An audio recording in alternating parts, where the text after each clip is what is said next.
Hello, Interwebs viewers. Rick, Rack, Timmy D, and Mo C, better known as the Pulse Crew, as we look back on this past weekend in Big Ten hoops, and perhaps the biggest surprise, Wisconsin's win in Columbus, and perhaps it shouldn't have been a surprise. This is the kind of environment and the situation that Bo Ryan's teams thrive in. He's not supposed to win. Nobody believes he's going to win. His team is struggling, and he goes and wins. How big is this W for Wisconsin? No, it's absolutely huge. They had a tough loss earlier in the week against Iowa, and now they come back on the road against a team they're not really supposed to beat, that they lost to in their home arena, and they win. And how do they win? They play great defense. Sullinger was frustrated. They take good shots. That their execution down the stretch was absolutely flawless. But my one concern with Wisconsin is going forward is if they don't shoot the ball well, guys, because they're such a three-point shooting team. From three. Yeah. They could have a tendency to struggle. Yeah, they don't really have a great presence down low as far as that dominating post player like you see with Ohio State and Sullinger. And, you know, Jordan Taylor, when he decides to drive and get everybody else involved, he can do that. But I don't know if that's a huge part of his game. He likes to take a couple of steps and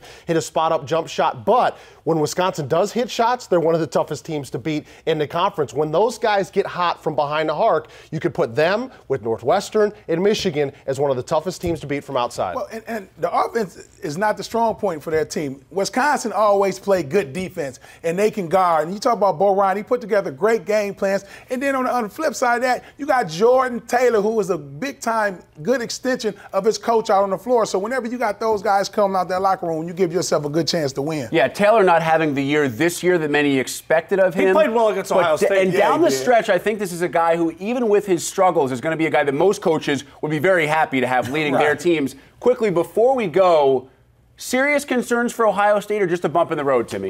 Concern level, I would put it at about an 8 for me. On a scale of 1 to 10? Yeah, because I think teams have kind of laid out that blueprint that you talked about, Mateen. Everyone's guarding Sullinger one-on-one. If they don't make shots from the outside, Ohio State, they struggle offensively to score. Well, you know, and Buford and Thomas had good games shooting the basketball, but Sullinger didn't. And that's something that we don't see a whole lot this year. Sullinger only had 8 points in that game. And I think there's starting to be enough evidence out there on film for other teams to turn on and see how you slow down Ohio State, even at home, that other teams are going to feel a lot more confident coming into that matchup. Yeah, and Ohio State losing says how good the Big Ten really is. Any team can lose on any given day in this conference. So Ohio State, they're very lucky and very happy that the NCAA tournament is coming around. They missed a lot of free throws down the stretch. Kraft and Sullinger, 1 of 7 from the free throw line. They did. I will say, though, all that being said, when you match up athletically and talent-wise, the rest of the Big Ten against the top teams in the nation, Kentucky, Syracuse, Missouri, there may be no team who athletically, talent-wise, matches up better against those other teams